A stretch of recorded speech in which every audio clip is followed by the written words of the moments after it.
Big Boss Malayalam season 7 live അപ്ഡേറ്റുകളിലേക്ക് പോകാം.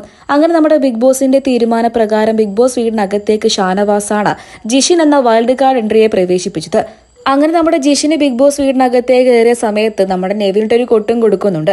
അയ്യോ മുടിയൊക്കെ വെട്ടിയോ, ഞാനൊരു അന്യൻ ലുക്കാണ് പ്രതീക്ഷിച്ചത്, പക്ഷെ ഇത് മുടിയൊക്കെ വെട്ടിയപ്പോൾ ഇത് അങ്ങോട്ടും ഇങ്ങോട്ടും ഇട്ട് ആട്ടാനൊന്നും പറ്റുന്നില്ലല്ലോ എന്ന് പറയുന്നുണ്ട്. അതിനുശേഷം ശരത്തിനോട് സംസാരിക്കുന്നുണ്ട്. മോനെ ശരത്തെ മുത്തേ നീ പൊളിക്കുന്നുണ്ട്, നിന്നെ എനിക്ക് ഒരുപാട് ഇഷ്ടമായി. അടുത്തത് നമ്മുടെ ആദിലയുടെയും നൂറയുടെ അടുത്തേക്കായിരുന്നു നമ്മുടെ ജിഷിന് പോയത്. നിങ്ങളും സൂപ്പറാണ്, ശൈത്യോ നമ്മൾ പിന്നെ അറിയില്ലല്ലോ എന്നൊക്കെ പറയുന്നുണ്ട്. എല്ലാത്തിനും ഒടുവിൽ നമ്മുടെ അനീഷിന്റെ അടുത്തേക്കാണ് ജിഷിൻ എത്തിയത്. അനീഷിനെ വല്ലാതെ അങ്ങോട്ട് ജിഷിൻ ടാർഗറ്റ് ചെയ്യുന്നത് പോലെ ഇതിൽ നിന്ന് തന്നെ നമുക്ക് മനസ്സിലാക്കാവുന്ന ഒരു പോയിന്റ് തന്നെയാണ് ജിഷിൻ നൽകിയിട്ടുള്ളത്. അനീഷെ, നിന്റെ പേര് അനീഷ് എന്നല്ലേ, നിനക്ക് എന്നെ അറിയാമോ എന്ന് ചോദിക്കും. അതിനുശേഷം അനുമോളോട് ഇട്ട നമ്പറൊന്നും എന്റെ അടുത്തോട്ട് ഇടണ്ട, അതൊക്കെ അവിടെ കഴിഞ്ഞു, ലാലേട്ടനോട് പോലും ആരാണ് ലാലേട്ടൻ എന്ന് ചോദിക്കാത്തത് ഭാഗ്യം എന്ന് പറയുന്നുണ്ട്. പിന്നെ നമ്മുടെ അനുമോൾ അടുത്തേക്കായിരുന്നു ജിഷിൻ ഓടിപ്പോയത്. അനുമോളെ മുത്തേ സുഖമാണോ, എന്തൊക്കെയുണ്ട് നിന്റെ വിശേഷം, നിനക്ക് സുഖം തന്നെയല്ലേ എന്നൊക്കെ പറയുന്നുണ്ട്.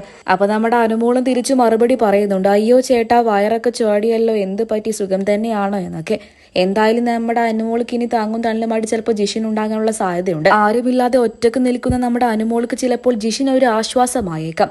എന്തായാലും വരുന്ന എപ്പിസോഡുകളിലും ലൈവിലും നമുക്ക് നോക്കാം.